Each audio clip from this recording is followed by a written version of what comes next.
बड़ी तकलीफ हो रही है दीदी। अरे तकलीफ तो होगी ना, इस उम्र में तुम बच्चा पैदा करोगी तो कैसे होगा। चलो अब जोर लगाओ, जोर से।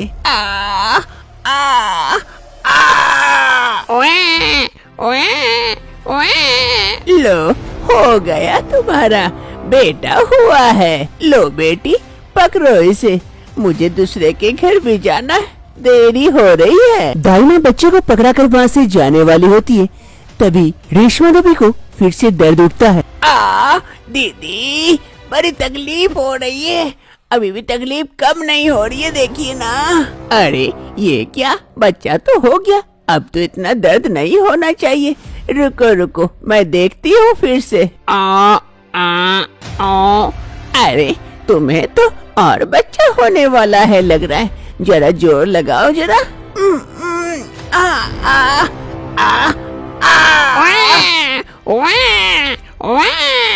लो, तुम्हें जुड़वा बच्चा हुआ, ये भी बेटा हुआ है, खुशखबरी है। लेकिन अब भी रेशमा देवी का दर्द कम नहीं होता है। अरे माँ जी, 2 बच्चा तो हो गया, और कितना बच्चा है जो आपका दर्द कम ही नहीं हो रहा है, क्या हो गया माँ जी? अरे लग रहा है फैक्ट्री है, फैक्ट्री बच्चे की। रुको मैं कोशिश करती हूँ, जरा जोर लगाना। फिर रेशमा देवी जोर लगाती है और तीसरा बच्चा भी बाहर निकल आता है। ये क्या माँ जी, आपको तो 3 बच्चे हुए हैं। अरे देखो कैसा कलयुग आ गया है, बहू के बच्चे देने के समय सास बच्चा पैदा कर रही है, वो भी देखो 3 बच्चा।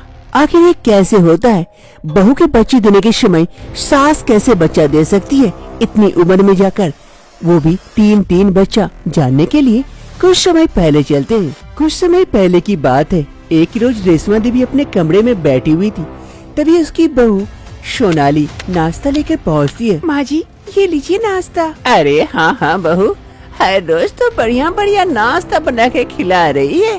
पेट को तो तू शांत कर देती है, लेकिन मन को भी तो अब शांत कर। तेरी शादी को कितने साल हो गए, लेकिन अभी तक मुझे पोता पोती का कोई खुशी नहीं मिला। क्या पता कभी मिलेगा या नहीं। अरे नहीं माँ जी, ऐसा क्यों कह रहे, समय आने पर सब मिलेगा। अरे छोड़, कब से मैं ये कह रही हूँ और तेरा जवाब यही रहता है, समय आने पर। कब और समय आएगा, इतने साल से समय नहीं आया। मुझे लगता है तू बांझ ही है, बांझ। तू और बच्चा नहीं पैदा कर सकती।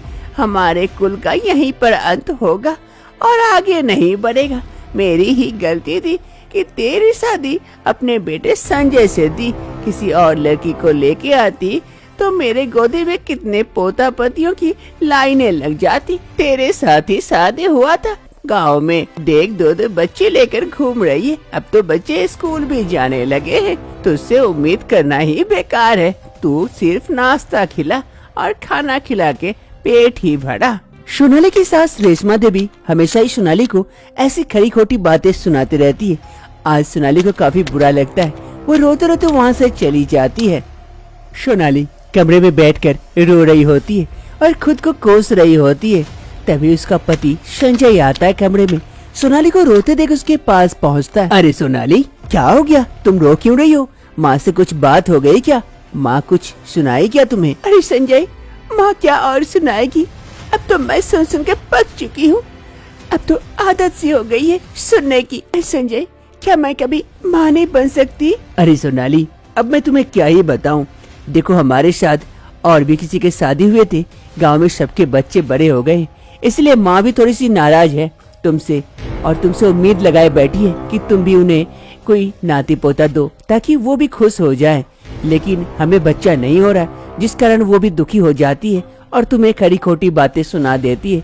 अब उनका भी दोष नहीं है, क्या कहूँ, कुछ समझ नहीं आता है। तो क्या संजय, हम कभी माँ बाप नहीं बन सकते? मैं बांझ हूँ क्या? अरे नहीं सोनाली, ऐसा मत कहो। एक काम करो ना, मैंने सुना है पड़ोस के गांव में एक बाबा जी रहते हैं, वो हर रोग का इलाज करते हैं। हो सकता है हमारे इस रोग का भी उनके पास कोई इलाज हो, जाकर उनसे भेंट करके देखो, हो सकता है वो कोई जड़ी बूटी दे जिससे तुम्हें बच्चा हो जाए। क्या ऐसा हो सकता है? क्या बाबा की जड़ी बूटी से मैं माँ बन सकती हूँ? अरे हाँ सोनाली, क्यों नहीं, जाकर देखने में क्या हर्ज है। तुम कल ही जाकर भेंट करके आओ। हाँ संजय, मैं कल जरूर जाऊंगी इस बाबा से भेंट करने के लिए। दूसरे रोज ही सोनाली निकल पड़ती है दूसरे गांव की ओर उस बाबा से मुलाकात करने के लिए, मन में एक आस लगाए कि शायद उस बाबा के पास सोनाली के इस रोग का इलाज हो और सोनाली बाबा की जड़ी बूटी से माँ बन जाए। कुछ ही समय में सोनाली बाबा जी के घर के बाहर पहुँच जाती है। अरे यही घर है वो बैदराज बाबा का। मैं चाहती हूँ बाबा से मुलाकात करती हूँ, बाबा जी के पास मेरे इस रोग का इलाज हो, मैं बाबा जी की जड़ी बूटी से माँ बन जाऊँ। इससे ज्यादा खुशी और क्या हो सकती है। नहीं, मैं चलती हूँ। सोनाली धीरे धीरे बाबा जी के कुटीर के अंदर की ओर जाती है। वो बैदराज बाबा कमरे में एक खटिया में बैठे हुए थे। तभी सोनाली वहाँ पहुँचती है। अरे बेटी, आओ आओ, बताओ क्या समस्या है। बाबा, एक बहुत बड़ी समस्या है। मैं माँ नहीं बन पा रही हूँ, गर्भवती नहीं हो पा रही हूँ।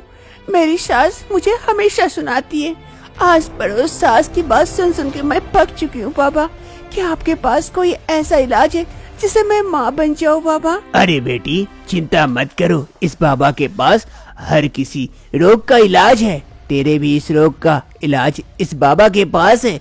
अभी देता हूँ जड़ी बूटी, देखना तू जल्द ही गर्भवती बन जाएगी और तू एक प्यारे से बच्चे को जन्म देगी, जिससे तेरी सास आस पड़ोस वाले का मुंह बंद हो जाएगा और तू भी अपने परिवार में खुश रहेगी। फिर वो बाबा उसके पास रखे एक झोले में से कुछ बीज निकालते हैं और सोनाली को देते हुए कहते हैं, ये ले बेटी, ये बीज रात को सोने से पहले पानी में मिला के रख देना और वो पानी पी लेना, फिर देखना जल्द ही खुशखबरी मिलेगी। सोनाली बाबा की ये बात सुनकर काफी खुश हो जाती है और बाबा से वो बीज लेकर घर की ओर लौटती है। शाम का वक्त हो रहा था।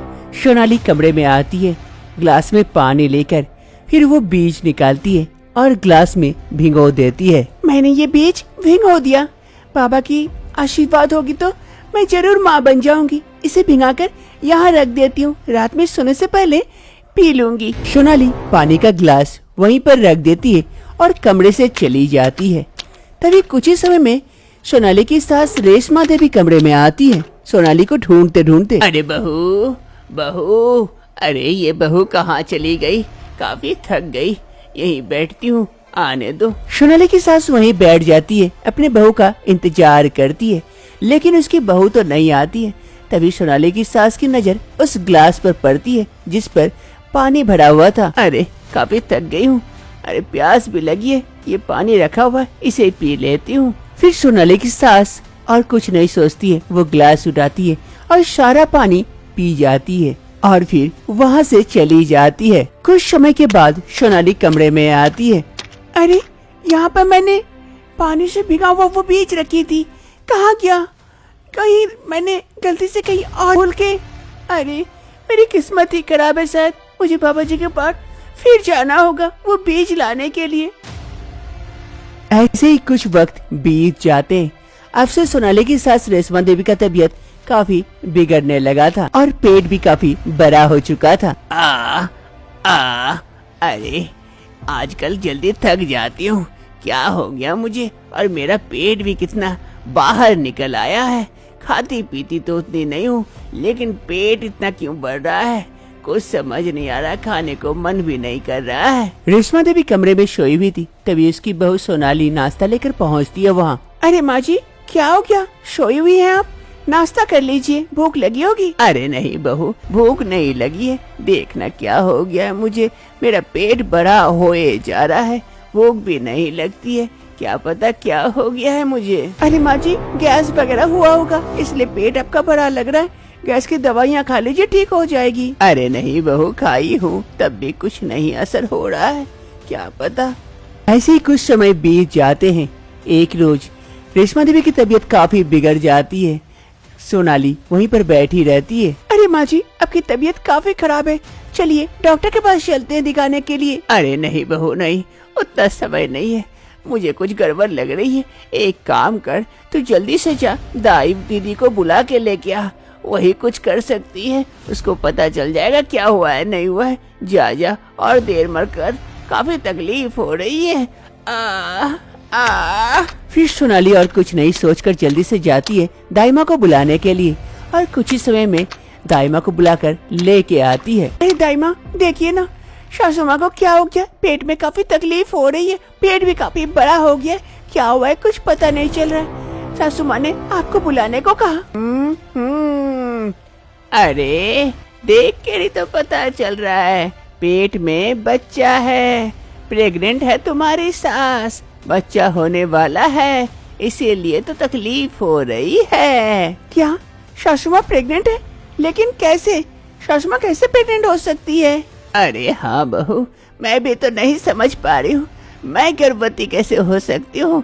अभी तो तुम्हारी उम्र है गर्भवती होने का। अरे माँ जी, सोच कर एक बात बताइए तो, कभी आप मेरे कमरे से एक गिलास पानी पिए थे क्या? याद तो नहीं आ रहा है बहू, लेकिन हो सकता है कभी जाके पी होगी। लेकिन क्यों कह रही है तू? क्योंकि माँ जी, मैं बाबा जी से एक दवाई लेके आई थी, पानी में भिगो के रखी थी, लेकिन उस दिन वो पानी पीने के लिए आ रही थी, लेकिन वो पानी नहीं मिली, तो कहीं आपने वो पानी पी ली जिस कारण आप प्रेग्नेंट हो गई। अरे मेरी किस्मत फूटी थी कि तेरे कमरे में गई और मैं वो पानी पी गई। आज देख मेरी हालत क्या हो गई, तेरी जगह मैं बच्चा पैदा कर रही हूँ रे। रेशमा देवी को 3 बच्चे होते हैं, इससे उसका परिवार पूरा हो जाता है। रेशमा देवी और अपनी बहू को बच्चे के लिए नहीं कहती है। इन तीनों, सोनाली भी इन बच्चों को अपनी माँ का प्यार देती है और आगे की जिंदगी सभी कोई खुशी खुशी बिताते हैं।